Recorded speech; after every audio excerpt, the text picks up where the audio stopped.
Every year, something switches in the brains of these coastal brown bears. Before they hibernate, they lose their ability to feel full and pack on hundreds of pounds. In fact, it's become an annual competition to celebrate these fat bears.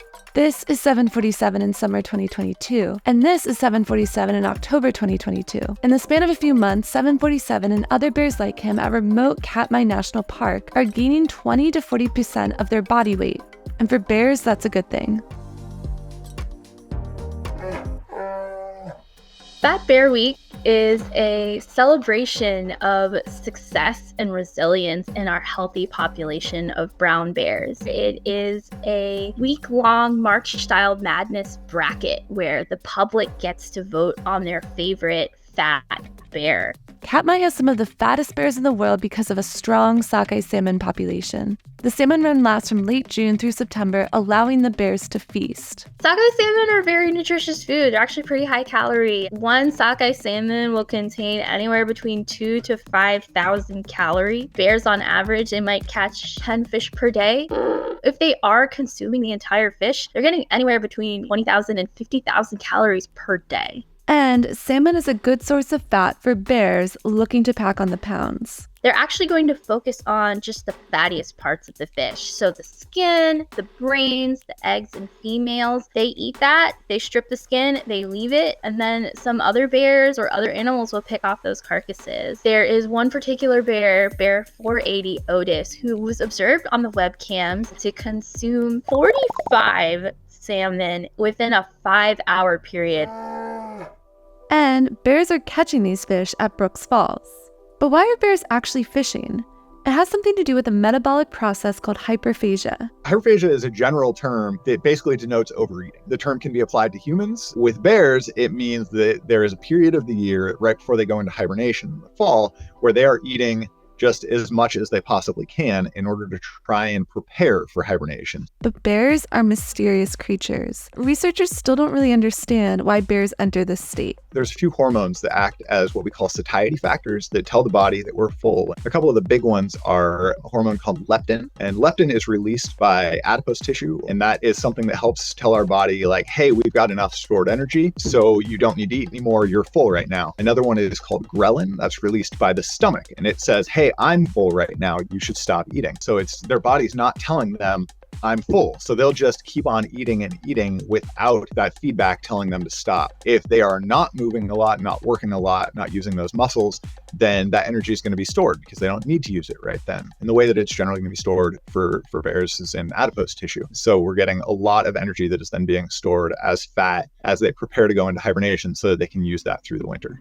Other animals such as hummingbirds enter hyperphagia before long migration periods. But for most animals like humans or cats, hyperphagia is not a good thing. Overeating can have a lot of negative health impacts. Heart disease, diabetes, very well known. All of these sorts of things can happen when you've got uncontrolled eating and that energy is not being used.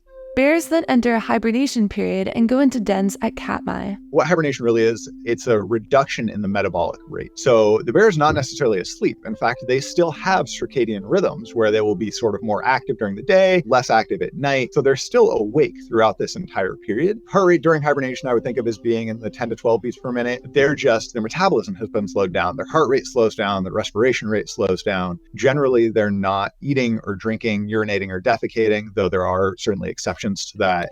Unlike some other hibernating animals, bears don't actually see too much of a drop in body temperature. So a lot of the animals where hibernation was originally defined are some of the smaller mammals, and they will drop their body temperature down closer to ambient temperature and hold very close to freezing. But brown bears will have a body temperature of around 36, 37 degrees Celsius. And then during hibernation, they're only dropping down to maybe 31 degrees Celsius, about a 6-degree drop in body temperature. Bears can also give birth while in hibernation. Usually they give birth from late December up until early February. Their metabolic rate will increase, not all the way back up to active state, but it will increase quite a bit. And then they give birth, and immediately after giving birth, essentially, the metabolic rate will drop straight back down to a full hibernation period, and the cubs will just kind of climb underneath mom, and they'll start nursing while mom continues to hibernate.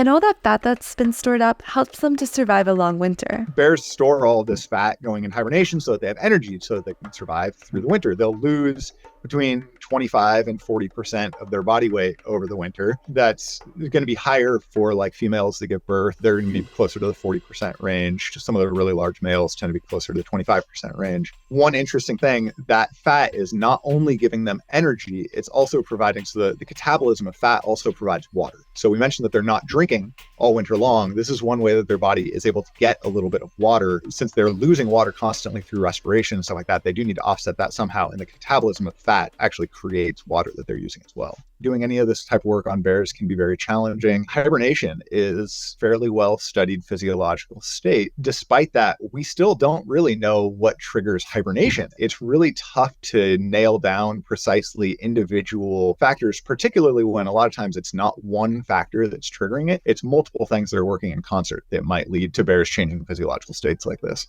So, who will win this year's Fat Bear competition? One of those big contenders is the reigning champion 747. He still looks really, really good. When he came out of hibernation, I was fortunate enough to see him the first week of June, and I was like, oh my goodness, this is a bear that lost 1/3 of his body weight. There's some other large males that are also looking really good. Number 32 Chunk. There are also some females that are in the running for it. Bear 128 Greaser. She is looking really, really good.